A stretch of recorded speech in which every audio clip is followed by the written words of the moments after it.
morning, LPES. Happy Friday. Happy Friday feeling. Happy week of respect. And today, this morning, we are actually wrapping up our week of respect.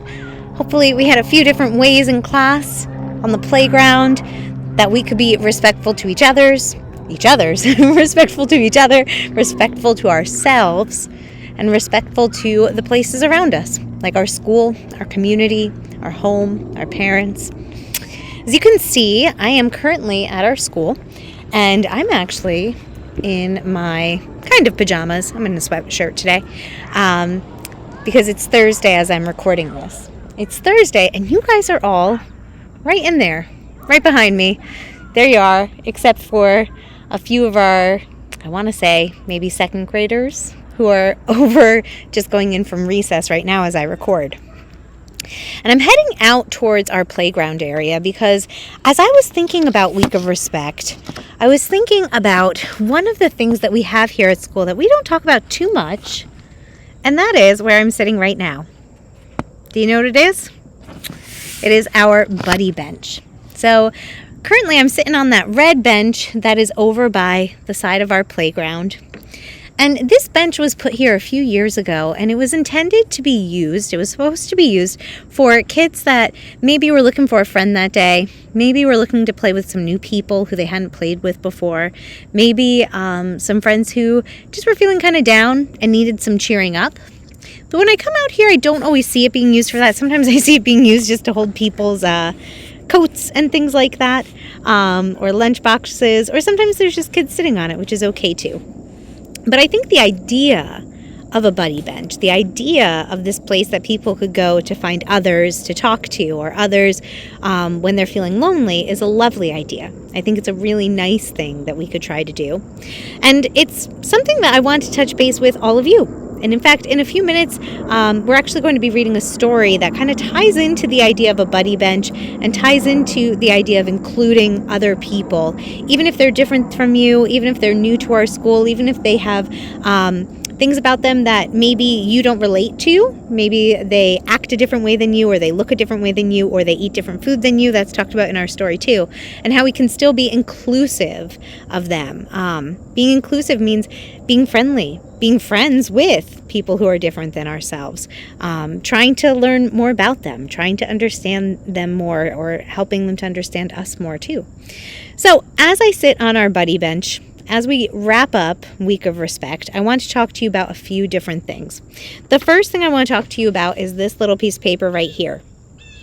You can see it's a red piece of paper, but I have ones that are red, yellow, orange, green, and blue for our 5 houses. In the next couple of days, you and your teachers will be getting these pieces of paper, and what you're going to be doing is you're going to be writing on them a way that you will be respectful this school year. Let me give you some examples. It can be ways that you're respectful to yourself, by taking care of our bodies, by treating ourselves with kindness, by eating healthy foods, by making time to exercise and sit outside like I am right now. It can be ways that we can be respectful to those around us. Let's start with grown-ups in our lives. The ways we can be respectful to the grown-ups in our lives: listening to them, following their directions when they ask us to do something, trying not to talk back to our grown-ups, whether it be our parents or teachers, grandmothers, grandfathers, whoever it might be. Being respectful could also be trying to do acts of kindness before they're asked of us. If you're home and your job is to clean the table, getting up and cleaning that table before anyone has to ask you or remind you to do it. Cleaning your space, cleaning your room is another example. And that kind of ties into the next one, which is our surroundings. We can be respectful of our surroundings. We can be respectful of places like our playground here by keeping it clean, by making sure we don't leave our garbage on it when we're done at the end of the day, by making sure that when we're in our school, we are cleaning up after ourselves. In the cafeteria, it's a big one, we're cleaning up our table after ourselves. When we show respect to someone or something, what that actually means is that we care about whatever it is. When we're showing respect, it's not just we're using proper manners or we're showing respect because we have to. I like to think of we show respect because we want to, because we care about whoever it is. We want to show them that we are considerate of them. We want to show them that we appreciate them. And the way we do that is by being respectful.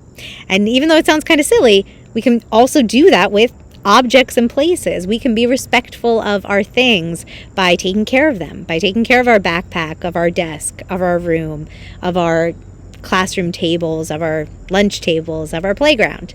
So I hope all of those are different ways that you can show respect. And then the last one that we can really talk about is, let me pause for a minute. I'm getting ahead of myself. Another place we could always show respect, of course, is trying to get a good view of the land here, but our earth.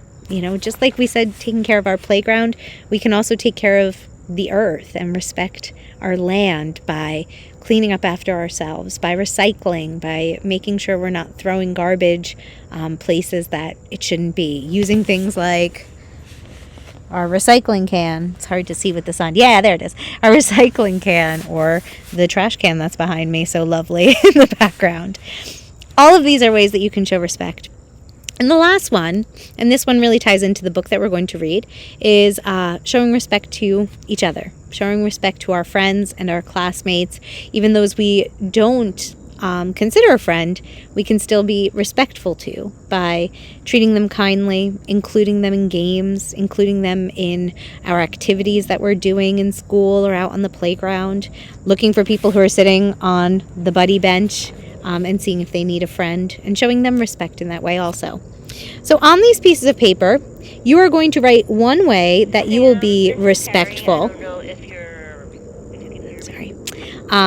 One way that you are going to be respectful. Then teachers, and I'm going to send this in an email, what we're going to do is we're actually going to be making a chain, a big giant chain of all of these. So your class is going to have all the same color because you're all in the same house. And so teachers, then what we're going to do is after your students write on them or draw on them if they're in kindergarten, though they're a little small for drawing, I guess. But if you want to have them write, then we're going to staple them together. And then we're going to make a chain. So then the next one, of course, would go like that, and so on and so forth. So teachers, you're going to make a chain of your class's respect links. And then I'm going to connect all of those together, and we're going to hang them up in our school along with my climate committee students who are going to be helping me with this activity. So this is going to be a fun way for us to decorate our school a little bit, to show some pride, some Panther pride in our house colors, and also for us to show the ways that we are showing respect and promising that we're going to show respect this year, even long after Week of Respect is over. Because even though Week of Respect is only a month long, we still want to be practicing respect throughout the school year. I know we always say this I try to always say this whenever we have one of these week-long celebrations. It doesn't end on Friday. Just because the Week of Respect is over doesn't mean we're done with respect for the entire year. Goodness no. This week is just a good reminder for us to really focus on that. Okay, all of that being said, as Week of Respect is wrapping up, I have one of my favorite books. I've read it a few times in the past couple of years, but I don't think we did it at all last year. It is called The Invisible Boy. And this book really ties into ways that we can be respectful of people who are new, people who are different than us, people who are strangers in our classroom, obviously different than strangers out in the world, but people who are new to our school or new to our class or new to our team. Let's say you're playing football or gymnastics or whatever it might be. It also ties into, like I said, the idea of this buddy bench here, which was made for people who are looking for someone to play with or looking for people to be friends with. So I want you to take a listen to our story and think about the ways that respect is shown and is not, unfortunately, shown in this story, and what we could have done if we were in this story, how we could have acted hopefully differently than some of these characters. So take it away with The Invisible Boy. I hope you enjoy. Welcome back, readers. Today's story is The Invisible Boy, written by Trudy Ludwig and illustrated by Patrice Barton. Can you see Brian, the invisible boy? Even Mrs. Carlotti has trouble noticing him in her classroom. She's too busy dealing with Nathan and Sophie. Nathan has problems with what Mrs. Carlotti calls volume control. He uses his outside voice inside too much. Sophie whines and complains when she doesn't get her way. Nathan and Sophie take up a lot of space.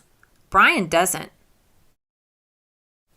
When the bell rings for recess, Micah and JT take turns choosing kids for their kickball team. The best players get picked first. Then the best friends of the best players. Then the friends of the best friends.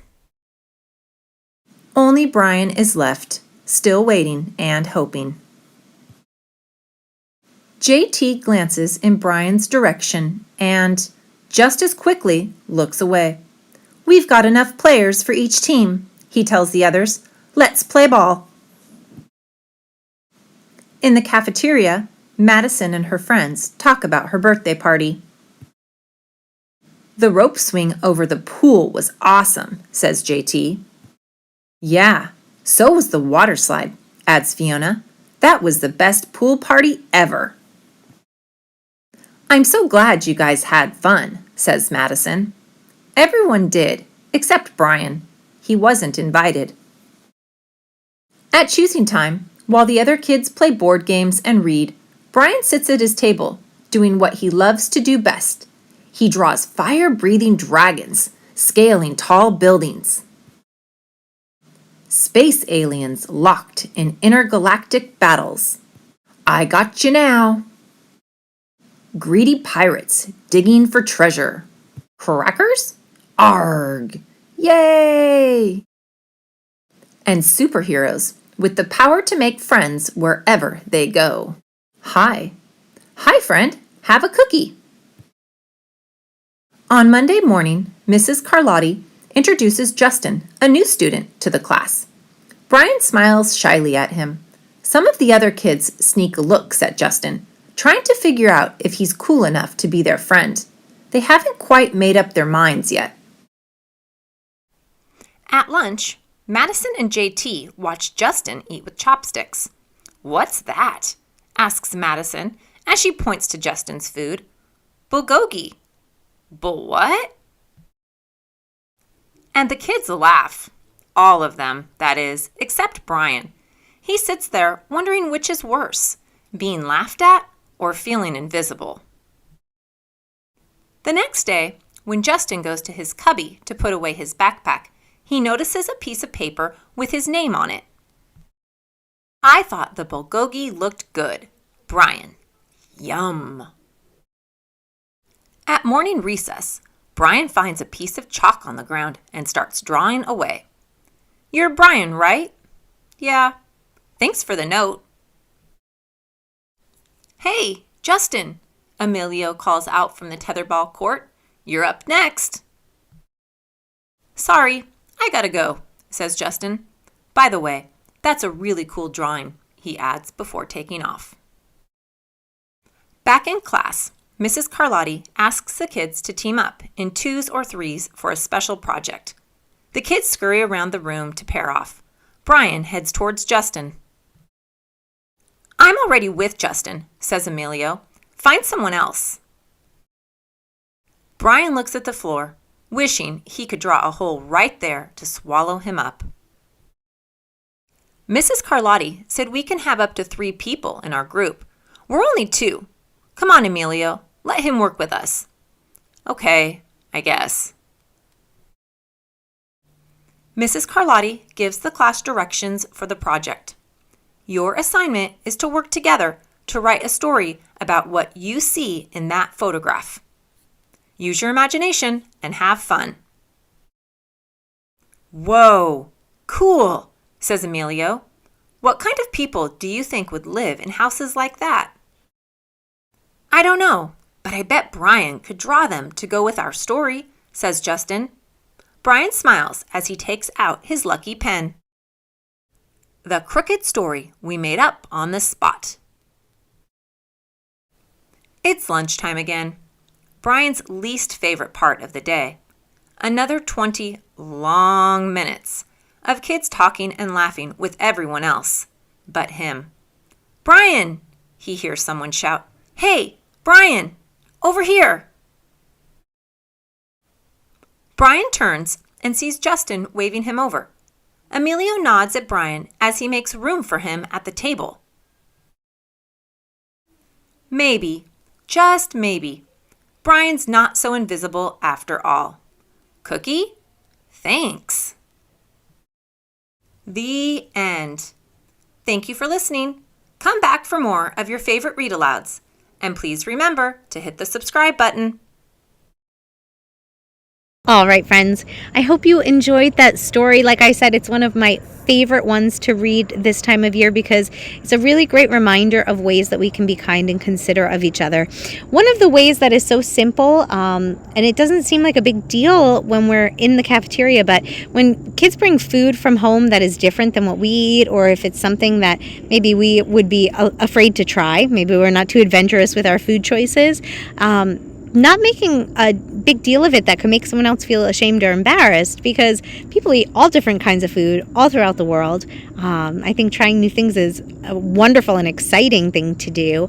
So being really aware of when people eat things that are different than us, dress in a way that's different than we dress, look a way that's different than maybe you look or I look, talk a way that's different than you might talk or perhaps I might talk. So really paying attention to the things that make us different in a way that is a celebration versus in a way that makes us think that someone's weird or feel uncomfortable around them just because they're different than we are. And I think the message of this book is really wonderful for everyone, whether you're in kindergarten through fourth grade or even for grown-ups to hear, like myself as well.